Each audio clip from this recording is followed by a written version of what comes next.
Welcome to the Business of Story podcast, where the world's best storytellers from business, Hollywood, and beyond teach you how to use stories to communicate and connect with your customers.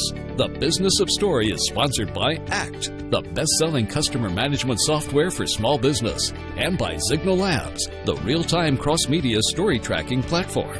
Here's your host, Park Howell from Park & Co., and today's special Business of Story guest. Welcome to the Business of Story. I'm Park Howell, and I am so happy to have you with us today because we have an amazing guest. And we'll get to her in just a minute, but I want to read to you a little bit of a story soliloquy that she and her book, Wired for Story, inspired in me. And it goes a little something like this. Our brain, like the amoeba, has one main goal, survival. We can go weeks without food, days without water, but only about 35 seconds without finding meaning in something. We constantly scan our environment, probing for clues beneath the surface with an embedded app called Curiosity. Now, Curiosity is our primal search engine that captures stimuli, filters it through past experience, helps us arrive at an insight, all to help our mind predict the future in an endless battle to find clarity in the chaos around us. Nature helps in our hunt for meaning by equipping and enticing us with story to draw our rapt attention. We live vicariously through story, trying on trouble to see what we would do in case it happened to us. Powerful stories use urgency, novelty, and surprise to deliver a truth. So what's your story? Now again, that soliloquy was inspired in me by Lisa Cron in her book, Wired for Story, The Writer's Guide to Using Brain Science to Hook Readers from the Very First Sentence. Lisa also shares a video tutorial called Writing Fundamentals, The Craft of Story, which can be found at lynda.com, and that's lynda.com. Her TEDx talk, Wired for Story, opened Furman University's 2004 TEDx conference. It's a marvelous presentation, and I really highly recommend you see it. So without further ado, Lisa Cron, welcome to Business of Story. It's my pleasure to be here. Now, are you in the throes of just launching another book? Is it out yet? I am. No, it's not out yet. I just turned it into my publisher on the 1st of September. So for the past 6 months, I've kind of been penciling in breathing, and it's nice to be able to breathe for a while. Now, why I liked your book so much, and correct me if I'm wrong here, Wired for Story is really written to authors, by an author, to authors that are writing fiction, I guess nonfiction as well. Oh, story, regardless the format. And as you know, the Business of Story is all about connecting business leaders, content marketers, brand strategists with what I call true story artists. So we've had screenwriters and authors and educators on here, and this is why I loved your book, because it spoke to me as a business communicator, not necessarily as an author. Can you talk about that a little bit? Yeah, absolutely. Because, I mean, the whole point is story regardless of format. And when you talk about for authors, I mean, novels or any kind of written story or even written language or even spoken language is a blip when you think about evolutionarily how long we've been here. And story is really how we communicate. All stories are a call to action and always have been, because we think in story, we think in narrative. And what I realized in working with writers and in kind of analyzing like thousands and thousands and thousands of manuscripts and screenplays was that what was grabbing people had very little to do with what writers had been taught and what we tend to think of story in the way you just said, story artists. And what it is, it's actually grabbing people, which has been kind of grabbing them basically from time immemorial. So when you talk about the artistry, it has a lot less to do with what we've been told, beautiful language and being a quote-unquote great writer. The brain's far less picky about beautiful language than it is about really pulling us in and making us feel something. Because all story, as all life, is emotion-driven, which is, of course, the opposite of what we've been taught. So, yeah, I found that once the book came out, my audience became as much the business world as it was writers, which was really exciting because that's really, by the time I'd finished the book, that was who I wanted to reach, which was basically everyone so that we both understand the power of story in terms of using it, but also the power of story in terms of the way that stories are affecting us every minute of every day, whether we're consciously aware of it or not, and usually we're not. Well, in your TEDx presentation, you talked about story being more important to our evolution than our opposable thumbs. Yeah, that's very true. Our opposable thumbs, all they do is let us hang on. It's story that told us what to hang on to.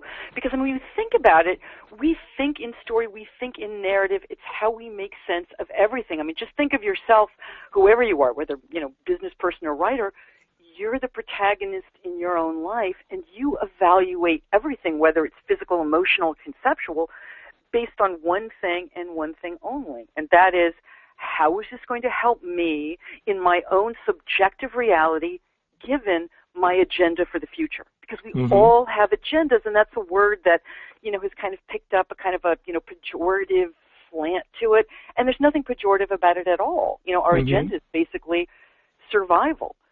So that's in businesses, when you're telling your own stories, it's really not about why you think your product or your brand is great, but it's about the person listening, how is it going to help them achieve their agenda? And then it comes down to based on, what their agenda actually is. Because just to digress for one sec, but we always hear that the golden rule, do unto others as you'd have others do unto you. And that's actually kind of narcissistic when you think about it, because who's to say that what you want done to you is what someone else wants done to them? I mean, very often in life we find out how untrue that actually is. So really it's about finding out what their agenda is and how what you've got is going to help them in a problem they're facing, and then crafting a story or a message or a brand that's going to put it in that particular context, as opposed to just giving us facts. Because here's an interesting fact on that level, is that studies have shown that we're 22 times as likely to remember something in story form than we are to remember a fact. Then why do you think business leaders default to facts, data, jargon, instead of using that innate storyteller within them? I think for two reasons. One is because of what we've been taught, which is that we make every decision based on reason, on looking at things objectively, cold light of objective reason, and we want to keep emotion at bay. And the truth is, emotion is how we make every decision, and story comes down to grabbing us emotionally. And so it feels like a soft, it feels, emotion, and when we think of emotion, we think of emotional. And when we think of a particular gender, I hate to say when we think of that. And so it's something we kind of tend to dismiss. And also, I think it's because we all have, and again, this sounds like a pejorative term, but it's not, and I'm sure you guys in the business world have heard it a lot lately too, which is, we have our confirmation bias. So when we believe something, we sort of tend to both hear things that support that and not hear things that don't, and we tend to think everybody else has the same bias as we do. And again, I don't mean bias like some kind of, anything that we're doing consciously or anything that's like, racism or whatever, but just the things that we actually believe, and we tend to think that's objective reality. So if you give people facts, they're going to plug those facts into the same objective reality that the person who's stating the facts has. And the fact of the matter is, there is no objective reality. If there is, how would we ever know it, since everything we know through our five senses, basically subjectively. So it comes down to figuring out what your audience's subjective reality is, and then really trying to craft a message that's going to speak to them. Knowing your audience, how important is that? Everything. Yeah, and you talk in your book, Wired for Story. In fact, the first chapter is how to hook your audience, how to hook the reader. What recommendations would you give to our business listeners out there of how to hook their audiences if they're stuck with a boring PowerPoint? Yeah, don't do PowerPoint. That goes against evolution, doesn't it? It's setting us back. Yeah. Oh, it really does. I mean, also, because the other thing to think about is PowerPoint, especially if it's dry facts, that's going to engage the language part of your brain, and you're going to have to think about it. And when you ask someone to think about it, they can decide not to. And that thinking part of your brain is really there to deal with, and this will answer your question in a sec, is really there to deal with things that we don't automatically kind of know the answer to. Most decisions we make are made by our cognitive subconscious, and that, I hate to say, it's like 90% of decisions. And that thinking part of your brain is for things that really matter to you. So that if you're giving me a PowerPoint and it's facts that matter to you and I have no context to fit them into, why would I think about them? Why would I even care? I don't care. I'm going to think about things that matter to me, like, how much longer till lunch? I mean, that's what matters. Yeah. So if you've got something you want to grab someone, you need to take that fact and embed it in some sort of a story, some sort of something that's going to grab us with some kind of a surprise. It's going to break some sort of an expectation. But again, it brings it down to how is that fact going to affect one person in one situation so that I am in that person's skin and I'm feeling them go through something difficult in order to make some kind of a difficult decision. That's what's going to grab us. So if we're not involved, we don't care about, let's say, one person or one penguin or one whatever it would be, and their difficulty stories are about how someone changes internally as opposed to externally. So if they're not struggling with something, if there's not something difficult going on, it's really hard to grab our attention because our attention is grabbed by the breaking of a pattern. So when you're telling us something that either we have no context to fit it into or we kind of already know it, we're not going to pay any attention. Well, it goes back to where I opened the show, I think. It's one of the things that I consider quite a bit when I'm out there is, the brain, like the amoeba, has one goal, and that's survival. Data does not help us understand survival. Data does one of three things. Data either records and reports on an event that has happened, data monitors an event currently happening, or data tries to predict an event that's going to happen in the future. But all our minds care about is the event, because the data itself won't kill us, but that event sure could. Well, yeah, but I mean, you got to put the data into a context. Again, think about it. Everything in life gets its meaning not intrinsically in and of itself, but in the context in which it's expressed. Like a rainy day is a horrible thing if you're having an outdoor wedding, and it's a great thing here in Los Angeles because we're in the midst of a drought. I mean, it's the context that's going to give it its meaning. So you both need to have context, but it also really needs to be affecting one person. So we're seeing, because in other words, when you're in a story, you are experiencing what that character is experiencing. That's not a metaphor, that's a fact. They've done those, fMRI studies that show that when you're lost in a story, the same areas of your brain light up that would light up if you were doing what that character's doing. So in other words, again, you get a fact, okay, the thinking part of your brain, the part that sees language is lighting up, and it can get bored and go to sleep and it doesn't really care. You tell me a story, and now if there's colors, that part of my brain is lighting up. If there's taste, that's lighting up. If there's fear, if I'm identifying with a character, I'm getting, if I'm nervous about it, something bad's happening, I'm feeling cortisol is coursing through my body, or if I'm feeling great, it's oxytocin. I'll tell you something really interesting to say how seriously this is taken. The DoD, Department of Defense, contracted with Paul Zaks, I'm not sure the name of his company, to really do research into why is it that narrative and story seems to change people's minds and pull people into things, whereas giving them facts doesn't. Now, if the Department of Defense is hip to this, it really means there's way more here than just, story is a way to, dramatize the facts. Yeah. Well, Lisa, we had Paul Zak on our show. He was on a couple weeks ago talking about his work on oxytocin and how story helps trigger that moral molecule, as he calls it, in our audiences to help build trust. Right, and empathy. Yeah, and it goes back, I think, to something in your book that I absolutely love. And I don't have this exactly down in the quote, but essentially you said, we love stories because we live vicariously through the protagonist so that we can try on trouble just in case it happens to us. So we have no risk, but we get to try it on. And isn't it really just our sensory mechanism saying, okay, what does this look and feel like, and how can I avoid this, or how can I take advantage of this in my life? Exactly, and the key thing is it's not just an external, but it's an internal. It's what would it feel like? Would it really feel like what I think it would feel like. Mm-hmm. Because that's really what we're looking for. I mean, they say that, our brain had that kind of last big growth spurt about, 200,000 years ago, and for a long time it was thought that was to enable us to, think rationally. And while part of that is so, the real reason why evolutionary biologists think it happened is because by that time we had kind of mastered the physical world. I mean, as in a rudimentary way, of course, nothing like now. But nature, our biology realized that if we were going to do what we've since done, for better or for worse, which is take over the world, we needed to kind of learn to work well with others, the thing they've been telling us to do since kindergarten. And at that point, the need to belong to a group became biologically as important to us, not because we kind of think it, not in the soft science, but literally, as food, air, and water. And so what stories often do is they tell us how to navigate that social world, and that's internal.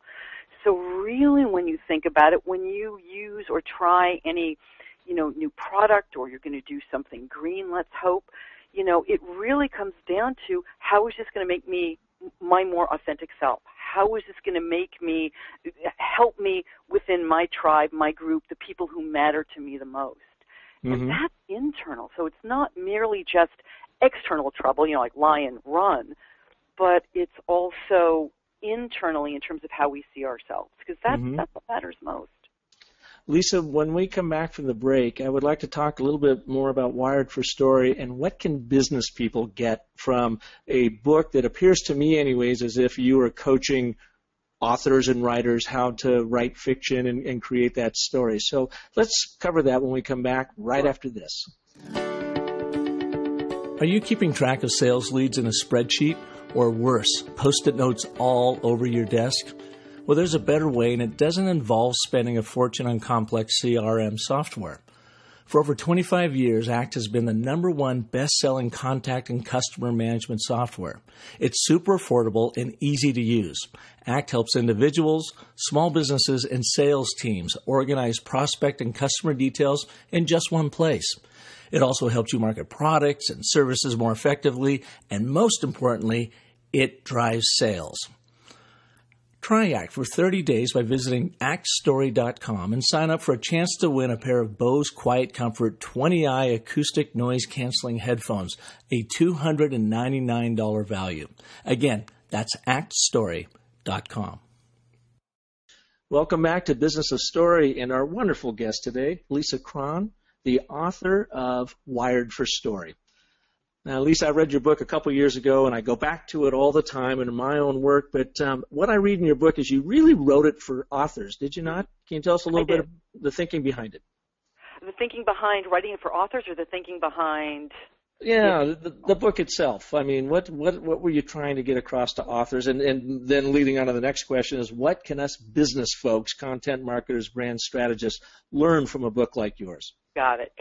Well, what led me to write it, and again, it's kind of what I said there in the beginning, is I've spent my entire career, I don't want to say how many decades, we absolutely won't go there, but let's say more than I'm willing to admit to, reading manuscripts. And what I realized really relatively early on, and then saw more and more, is that what was tanking them and making them not work had very little to do with what writers was taught mattered, and had everything to do with something that nobody talked about, which was this inside story. And the interesting thing was that writers tended to make the same kind of mistake. I mean, they each did it in their own spectacular way, but the mistakes were really very much the same. And like what? So what?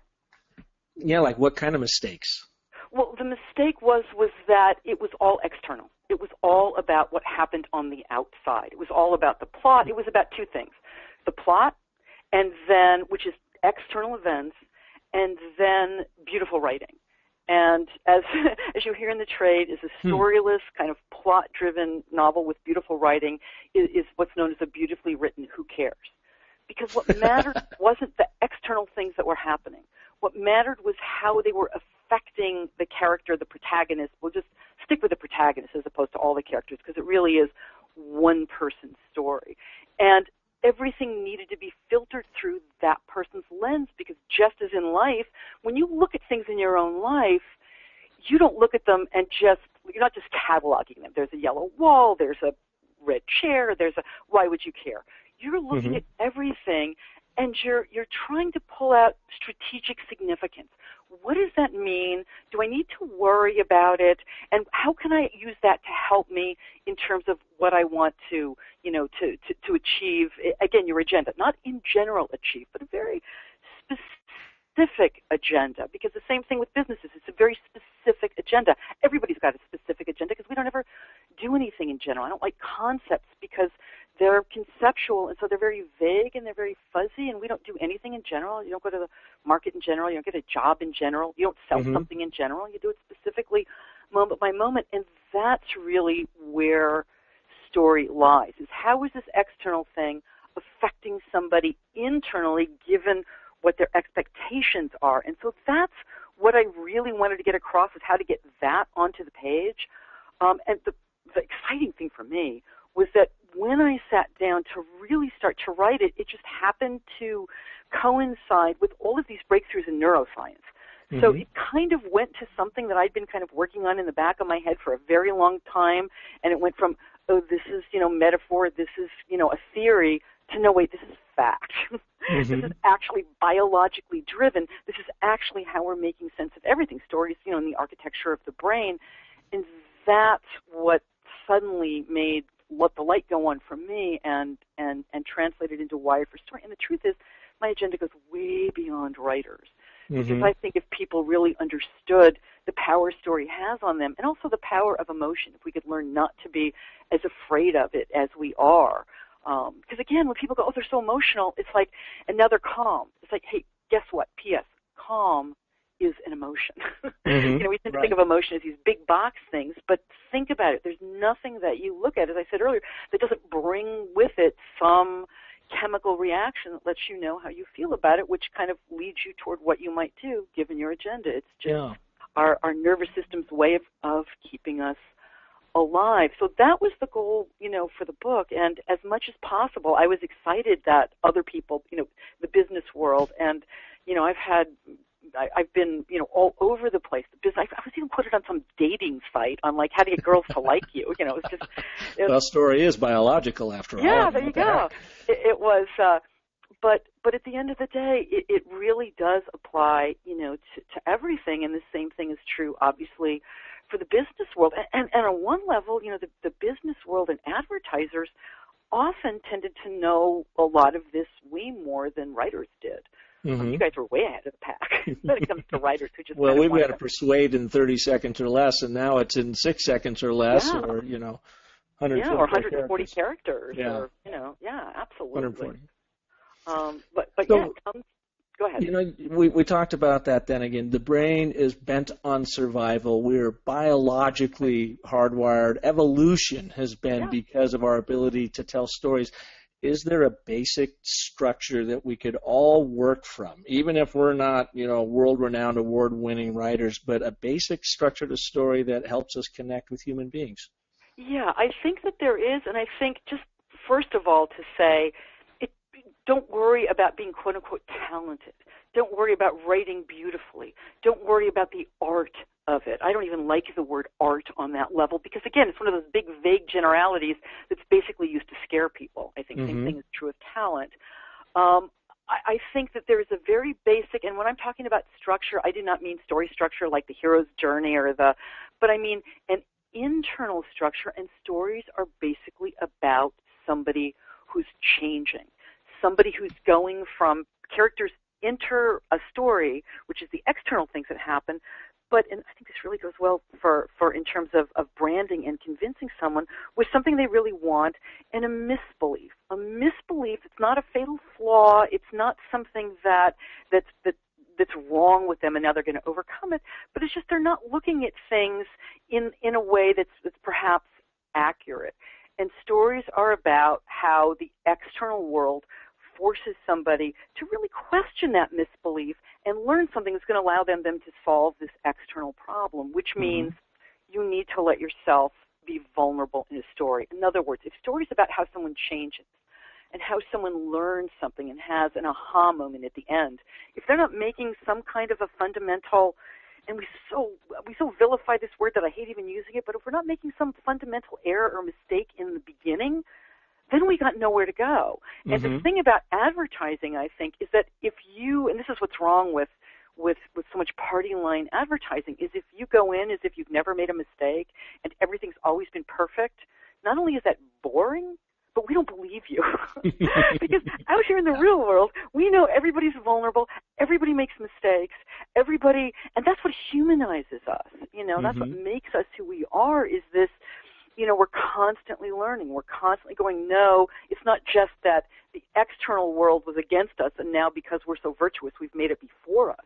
It's that we were making some sort of mistake. Let me feel that you're human, and let me feel that now you've made this, or your character, or, it could even be something much, much shorter, but if we're talking about, the classic story sense, yeah, you need to have something you need to learn in the beginning. As T.S. Eliot said, the true voyage of discovery isn't in seeking new landscapes, but having new eyes, which means that you can be right there, but at the end of the day, you're going to see things very differently. So those eyes from before they were opened are probably seeing something not quite right, something that they want to fix, something that they're learning as well. So it's not simply, I'm perfect all the way through, and now I've made the world an even better place. That's the sort of thing that just, turns us off. In other words, if you're showing, sometimes I've heard, and again, I never can give examples of this, but people who start with their origin stories, and it's just, I decided I was going to go save the world, and then I did this, I did that, and that, and look, I'm so successful now.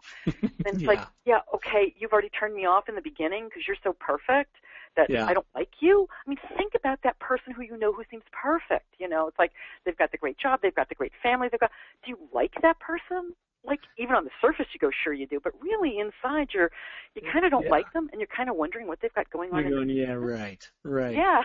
I was interviewing a venture capitalist the other day, really, really bright guy, very funny, interesting guy, and he told me, of course, he's, I guess, in his 50s maybe, and one success after another, all around the country, and we went, through that for about 10 minutes. And I said, okay, that's cool. Now tell me about your biggest failure and what you learned from it. And there was like this noticeable gap. He's like, clearing of the throat and whatever.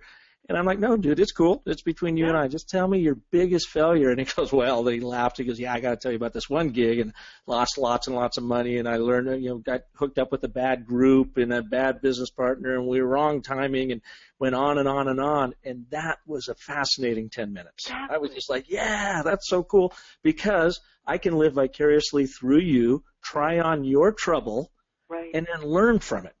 Well, because you learn from it, because you learn when somebody's in there and they've made some mistake. And again, it's not pejorative. It's not like because they're stupid or they were an idiot or it's just they didn't have the experience, or very often experience taught them something else was true. Well, it's evolution. Now, I mean, that's how we evolve through that. Yeah, exactly. But also seeing the logic behind, I mean, like every story has, its kind of logical framework, and watching the internal logic of the story and what happened that made him realize it was a mistake, and that made him realize this is what I need to do in order to find success, that's the moment we come for. Not just that it happened, but why it happened. I mean, in other words, and it kills me because he got so famous on this, Simon Sinek, with his, why. I mean, writers have been saying that forever. It's not the what, it's the why. It's not what you're doing, it's why you're doing it. It's what it means to you. That's where it really comes in, because the whole world, the surface world, is the world of what. And we look around and we can see the surface world perfectly fine. We understand the surface world. It's sort of the cliche world that's there. We don't need anybody to tell us how the surface world works.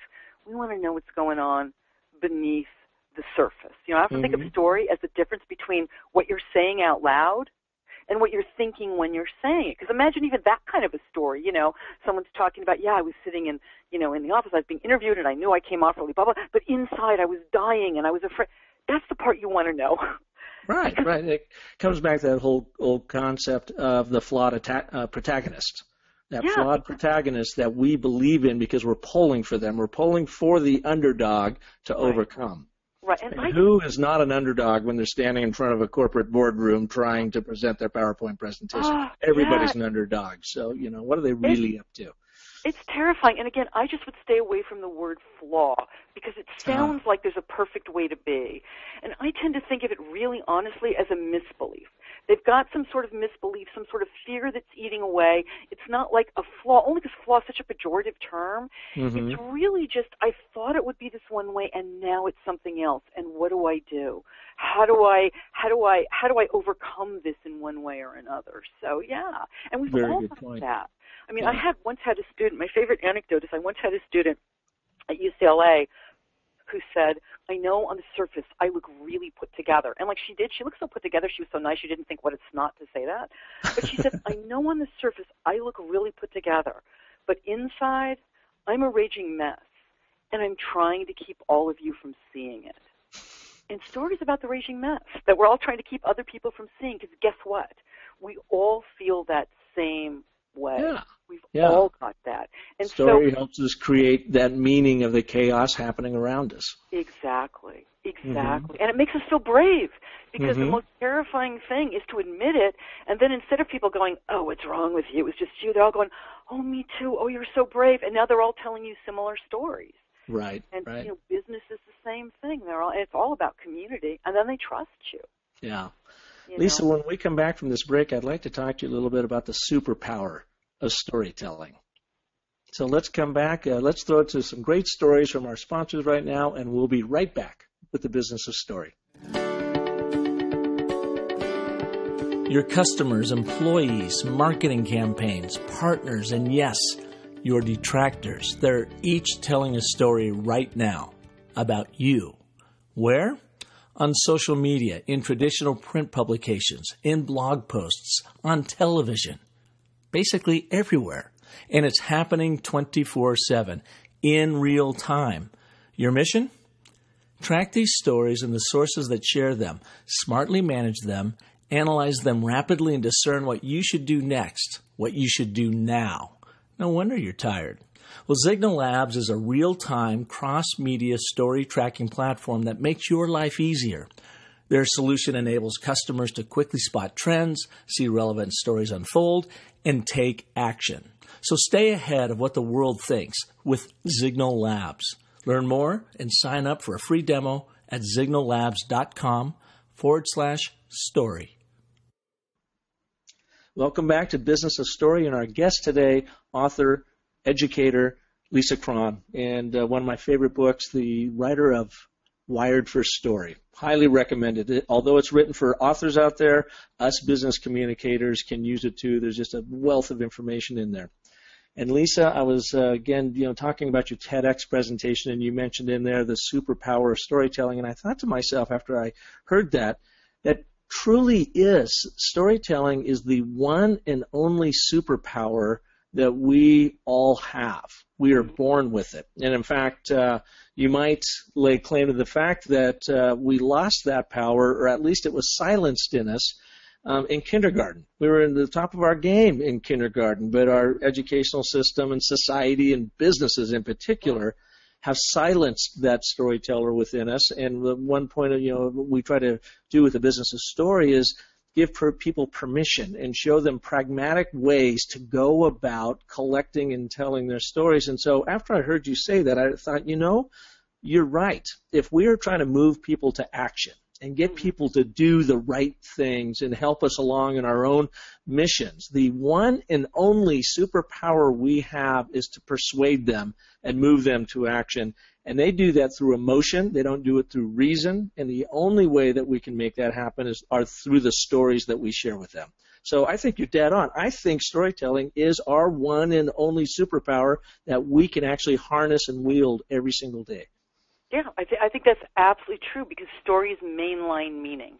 And they mainline meaning by putting us through the skin of somebody going through something difficult and having that epiphany. And the really interesting thing about it is when that happens, we don't think about it. We feel it. We have experienced it ourselves. So nobody has to tell us what to do. I mean, that call to action often is simply within the story itself so that nobody said, hey, I want you to go out and do X. We think it's our own idea. We want to go out and do it ourselves. Not only that, we want to tell everybody else about it. so, I mean, that's how stories go viral, word of mouth, because we've been moved, because we've made up our own minds. I mean, when people talk about, it's really interesting, when people talk about mindless entertainment, it's just, stories are just mindless entertainment. It couldn't be less true. I mean, study after study has shown that stories and being able to empathize with the people in the story have changed our behavior. I mean, just look, for instance, at, in this country, the way the biggest social turnaround that I've ever seen, and they say this ever happened, is this turnaround in terms of gay marriage, which is now, legal. It's now in the Constitution. But they say that one of the reasons that it had such a fast turnaround, social scientists have a name for it. They call it the Will and Grace effect. Because people saw that show and they could then empathize and go, oh, yeah, I feel that from the inside out. Facts, figures. I was just reading a paper. It was both in the New York Times and then I went to the paper that was written about it. About, I'm sure you've heard a lot about the anti-vaccination and how all the science says, vaccinations do not cause autism. But try to break that through and giving scientific facts to people who believe that does no good. If anything, it pulls up that confirmation bias, and now they're kind of doubling down on what they already believe. They found that the thing that turned them around was telling them individual stories about individual children who had gotten measles, mumps, rubella, and who had gotten ill, and showing them pictures. That turned them around, because it comes down to a specific story. How is that big thing out there affecting one person? And that allows us, to try it on for size. And the truth is, when you think about mindless entertainment, I'd like to redefine that, because there's no such thing as mindless entertainment in the sense that, and what's meant by that is, it doesn't affect us, right? It's mindless, doesn't affect me. I'm just the same person afterwards and before. It's mindless in this sense. It enters through your gut because you feel it, and then it changes how you see the world. So now you're looking at the world differently. You are different. You're seeing other people differently. You're acting differently. But it never actually goes through your conscious mind in the way that it would if you were really analyzing it. So that's mindless entertainment. It's funny. A number of years ago, I was over at my youngest brother's home, and he's an equine veterinarian, so he works on horses his whole life. Knows a little bit, something about biology and whatnot. And he was kind of laughing. I showed up at his house, and he said, I've decided when it comes to kids, there's no more powerful drug or sedative than that. And he pointed over to the TV set, and there were his two young children, absolutely mesmerized by whatever was going on TV that, we would say, oh, that's just kind of mindless entertainment. But you're right, it's not. It just completely, the brain, yields helplessly to the suction of story, as Jonathan Gottschall, author of The Storytelling Animal, said. So it's really quite a powerful phenomenon. Yeah. No, he talks about going into, you watch a horror movie and you see people watching on the screen and they're like bent over, hiding their vital organs. It's like they're not stupid. They know that that's not going to come in at them, but their nervous system doesn't know that. So it's reacting as if the monster on the screen, really truly is a threat. And it's literally, it is a superpower. And what happens is when you say, watch, not just with little kids, watch, if you're in the boardroom or you've got a meeting and you say to people, let me tell you a story, their body language changes. People lean in. And what happens is the dopamine. What it does is it's a spur of dopamine, and dopamine is that brain's reward system, and it rewards you for following your curiosity, which is why stories are always about something at risk. So if I was going to give the things to think about, if you were going to create a story, it would be first think about what your point is. You could only make one point. Then personify it with one problem, have one person going through that problem, and have there be something absolutely at stake that they need at the end, but that what's holding them back from it isn't necessarily some external thing, like I want to climb a mountain so I have to go to the gym for 12 years to be able to do it, but some internal belief that they're going to have to overcome in order to solve that problem. And at the end of the day, that's what's going to pull us in. But you want to be sure that in the beginning you've got something at risk, and we need to care enough. So you want to break some sort of pattern. Something is happening. I've heard it said, stories are always about all is not as it seems, but that is as true externally as it is internally. Mm-hmm. So, great advice. It goes down to having one point. You have to have something at stake, right? At risk in the story, because if something's not changing, it's not of interest to us or our mind. So you have to have one point that you're trying to make. You have one person. You have that's having to overcome one problem. Right, one problem that escalates. Because think about it, if what pulls us through is curiosity, if there's not something somebody has to solve and they're not quite sure how to do it, what do we have to be curious about? Right. And, business is filled with challenges and things to overcome. And they go into the boardroom, they talk to folks, and they roll out all the numbers. And all the numbers does is try to make them look like experts, which just puts their audience on defense, because the audience already believes they're the expert. So the dukes go up, and you get nowhere. But if you then enrapture them with story, bring context to that data, you really can move people to action. And we have no defense against it. You've probably heard that, that old saying, to get lost in a story is a willing suspension of disbelief. Exactly. That's completely wrong, because it implies you had a choice, and you don't. It just literally pulls you in and anesthetizes. That's what, evolutionary scientists have been looking at. Why can we get lost in a story, considering that when stories, first began back long, thousands of years ago, to go offline even for a minute put you at, risk. I mean, if you were going to live to see the dawn was always questionable. But the reason is because it allows us to vicariously experience something difficult. So if there's not something difficult going on in the story, then, we're really not going to care. Right. Well, Lisa, where can people learn more about you and your work? My website, which is just wiredforstory.com. That's me.